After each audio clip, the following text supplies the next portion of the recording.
To my new blog. তো আমরা এখন যাচ্ছি হায়দ্রাবাদের বিড়লা মন্দিরে, তো চলো সেটা তোমাদের সাথে শেয়ার করব।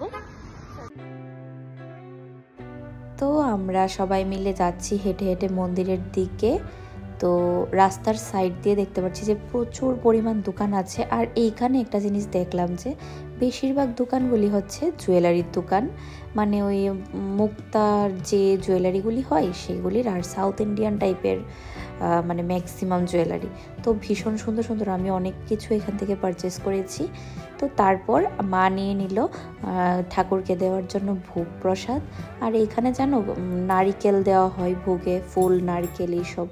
তো যাই হোক, আমরা এইসব নিয়ে নিলাম। তো চলো যাওয়া যাক। আমরা এখন যাচ্ছি বিড়লা মন্দিরে। দেখো কত সুন্দর, এখান থেকেই দেখা যাচ্ছে উপরটা অনেকটাই সুন্দর।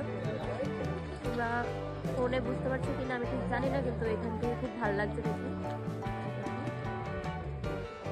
চলো উপরে গিয়ে আবার তোমাদের সাথে শেয়ার করছি।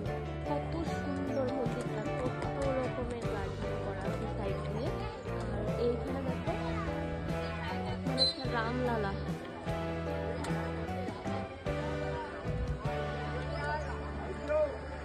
আর মন্দিরে যাওয়ার আগে নিচের জুতোগুলো সব খুলে তারপর যেতে হয় মন্দিরে।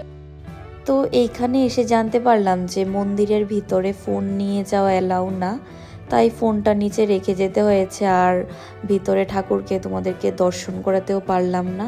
তো চলো আগে পূজাটা দিয়ে আসি। অনেকটাই বড় মন্দির, আমি ভিতর দিয়েও দেখাতে পারিনি, তাই তোমাদেরকে এই সাইড থেকে দেখানোর চেষ্টা করছি।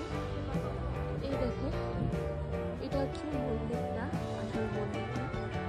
অনেক উপর দিয়ে যেতে হয়, এখান থেকে শুরু হয়েছিল। আমরা এখান থেকে গিয়ে ওটা পেছন দিয়ে গিয়ে সিঁড়ি দিয়ে একদম উপরে উঠে দেন তারপর ওই মন্দিরটা দিয়ে ঠাকুর দর্শন করি।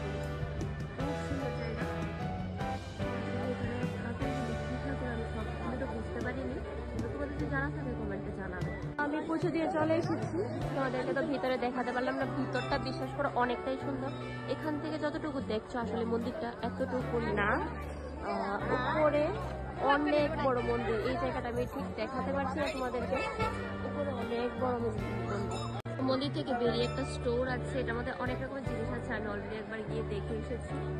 আর দাম, প্রচন্ড জিনিসের দাম এটার মধ্যে, কিন্তু সুন্দর অনেক জিনিস আছে। তো আমরা এখন বেরিয়ে পড়ছি।